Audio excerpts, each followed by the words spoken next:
حضرت برا رضی اللہ تعالیٰ عنہ روایت کرتے ہیں، رأیت رسول اللہ صلی اللہ علیہ وسلم والحسن علی عاتقہ فقال اللہم انی احبہ فاحبہ۔ برا کہتے ہیں میں نے دیکھا رسول پاک صلی اللہ علیہ وسلم نے حسن کو اپنے کندھے پر اٹھایا ہوا ہے اور دعا کرتے ہیں میرے رب مجھے اس بچے سے بڑا پیار ہے، تو بھی اس سے پیار کر لے۔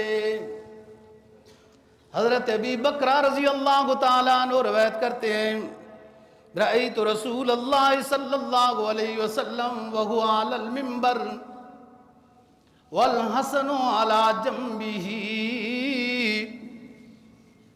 وَهُوَ يَقْبَلُ عَلَى النَّاسِ مَرَّةً وَعَلَيْهِ أُخْرَى وَيَقُولُ إِنَّ ابْنِي هَذَا سَيِّدٌ لَعَلَّ اللَّهُ أَن يُصْلِحَ بِهِ بَيْنَ فِئَتَيْنِ عَظِيمَتَيْنِ مِنَ الْمُسْلِمِينَ اللَّهُمَّ إِنِّي أُحِبُّهُ فَأَحِبَّهُ وَأَحِبَّ مَن يُحِبُّهُ۔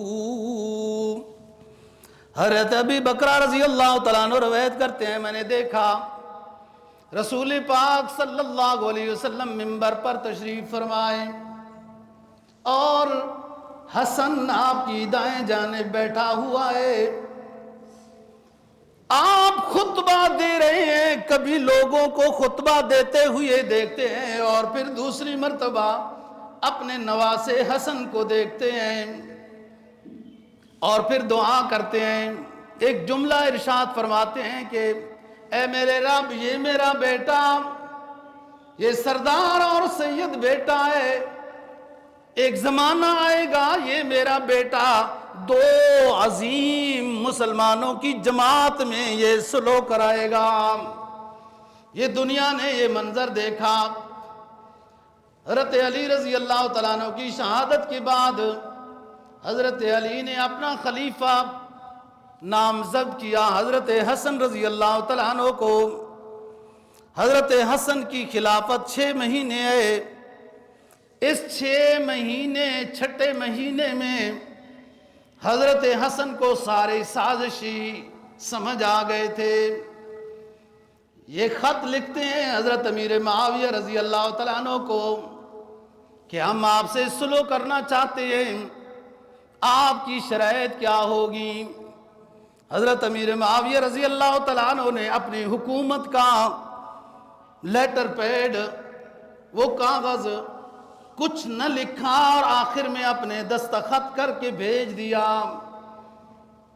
کہ اے میرے بھتیجو جو شرط رکھنا چاہو رکھ دو، امت مسلمہ میں صلح ہو جائے، مجھے ہر شرط آپ کی منظور ہے۔ چنانچہ پھر دوبارہ خط لکھا حضرت حسن نے کہ اے یا عم، اے چچا جی آپ ہمارے یہاں کوفہ میں تشریف لے آئیں۔ حضرت امیر معاویہ رضی اللہ تعالیٰ عنہ بما اپنے ساتھیوں کے کوفہ میں تشریف لے آئے۔ کوفہ جامعہ مسجد جو حضرت علی رضی اللہ تعالیٰ عنہ کی بنائی ہوئی تھی، جمعے کا وقت ہے۔ حضرت حسن نے کہا چچا جی آج خطبہ جمعہ آپ دیں گے۔ حضرت امیر معاویہ رضی اللہ تعالیٰ عنہ نے کوفہ کی جامعہ مسجد میں خطبہ دیا۔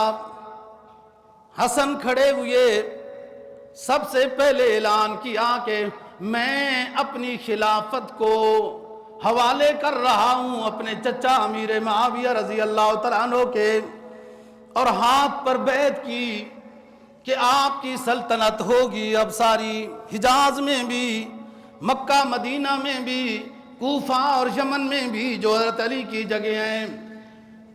اور کہا اے حسین میرے بھائی کھڑے ہو جاؤ، اپنے چچا معاویہ کے ہاتھ پر بیعت کرو۔ کھڑے ہو گئے حضرت حسین، حضرت معاویہ رضی اللہ تعالیٰ عنہ کے ہاتھ پہ بیعت کی. پھر کہا وہ گورنر فوج کا جو جرنیل تھا، جو حضرت علی رضی اللہ تعالیٰ عنہ کے زمانے میں جنگ جمل اور جنگ صفین میں بڑا امیر تھا، حضرت علی کا جرنیل تھا فوجی. حضرت حسن نے کہا جرنیل اٹھو، حضرت امیر معاویہ کے ہاتھ پر بیعت کرو. تو وہ جرنیل تھوڑا چپ ہو گیا. میں کیا کروں؟